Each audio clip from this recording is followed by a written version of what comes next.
I wanted to discuss a meme that I came across.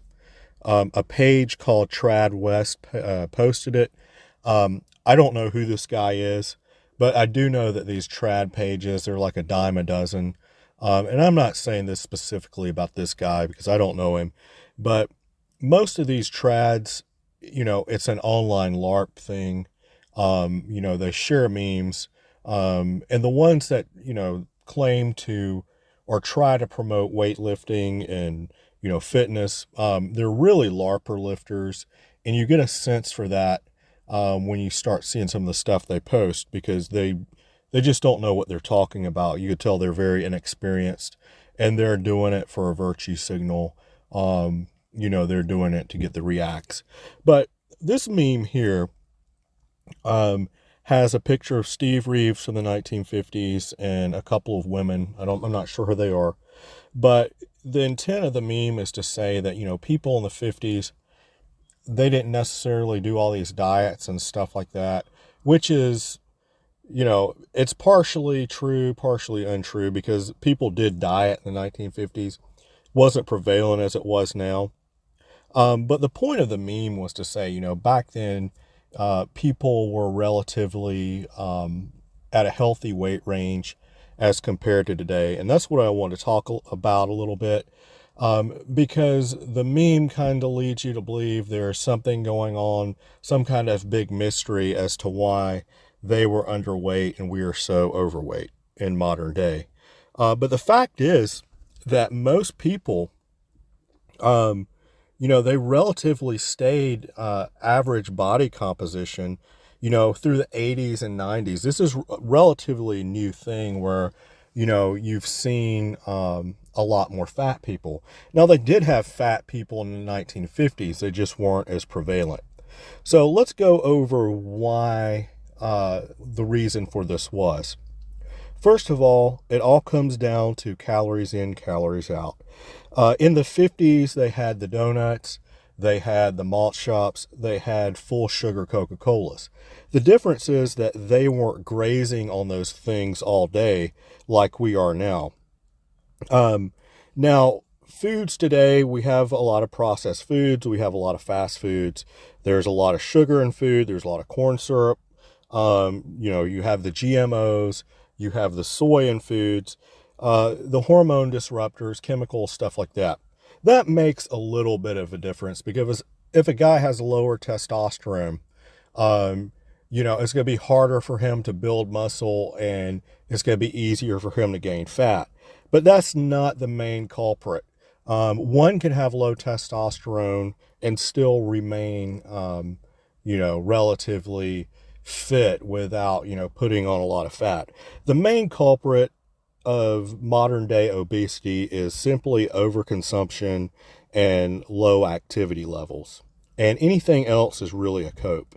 And I tell people this, if you're having trouble in this area, don't blame the modern food supply, the modern food system. What you need to do is start tracking your calories. We have the technology to do that now. There's really no reason for people not to do it. It's super easy. Get a food scale. And then once you start doing that, you're going to be amazed at how much food you're actually taking in. And of course, this is after calculating your maintenance calories, which you can easily do online. So you could see, where your maintenance is at. And if you want to lose weight, you simply, eat under your maintenance calories. Or if you're already fit, you could eat at maintenance and you can maintain the weight you're at. Now, the second point I want to make is the image that Trad West used here is misleading because most men in the 1950s weren't like Steve Reeves. Steve Reeves was a very rare exception for the time. He was a silver era bodybuilder. He played Hercules in movies. So this was not the average man of the 1950s. The average man of the 1950s, they had they were fit as far as, not having a lot of excess body weight, but they didn't have the muscle mass that someone like Steve Reeves did. That was very rare. For instance, I could probably travel back in time to the 1950s and I could probably, get a role in a Hercules movie or something, because the fact is that those physiques were much more rare back then. So this wasn't very common. The other thing that I would say is that more men are weight training now than they ever did in the 1950s. And it's about roughly 9% of American men weight train, according to an article I saw on Livestrong. And I think this is true because, people are always dropping in and dropping out. And I would say consistently, probably about 9 to 10% of men today weight train. And back in 1950s, it probably would have been 1 or 2% at best. Probably not even that high. It'd probably been more like, 1%, if that. The other thing that we should point out is in the 1950s, a lot more men smoked cigarettes than they do today. And that was an appetite suppressant, and it wasn't necessarily a healthy habit. But if you're not consuming as much food, you're not going to be putting on as much fat. So a lot of men smoked back then. They also weren't sitting in front of computers or TV screens for hours on end. They were more physically active as far as just day-to-day activity than we are today in modern times, because so many jobs today are sedentary office jobs where you're sitting in front of a computer. And that's simply, there were office jobs in the 1950s, but there was also more manual labor jobs, and people just weren't sitting in front of TV screens all day or computer screens.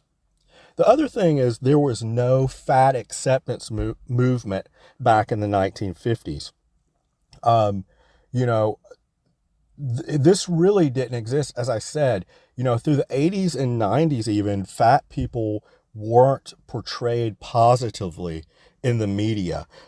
Fat people were either portrayed as being bullies, low IQ, kind of brutish, low impulse control, throwing their weight around literally, and picking on uh, smaller kids in their age group. And usually the kind of hero in the movie was a smarter, more fit kid, who would outwit the fat, dumb bully. Or people who were fat were portrayed kind of as like oafs or jokes, or bullied themselves in popular culture. So nobody really wanted to be fat. There was a sense of shame surrounding that.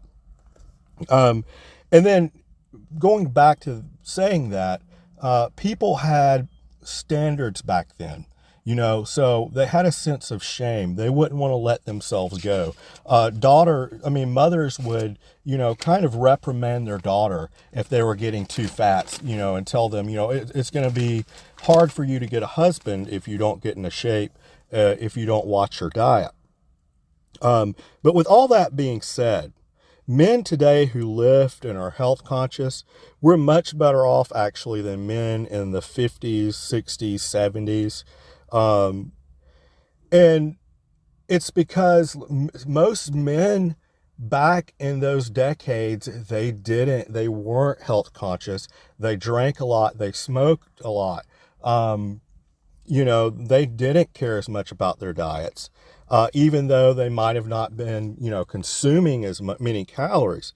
But men today who are actually health conscious and who train and exercise, we're actually much better off than those guys. So not everything from the past was better. For instance, both of my uncles had beer bellies. So it's not like, who are boomers.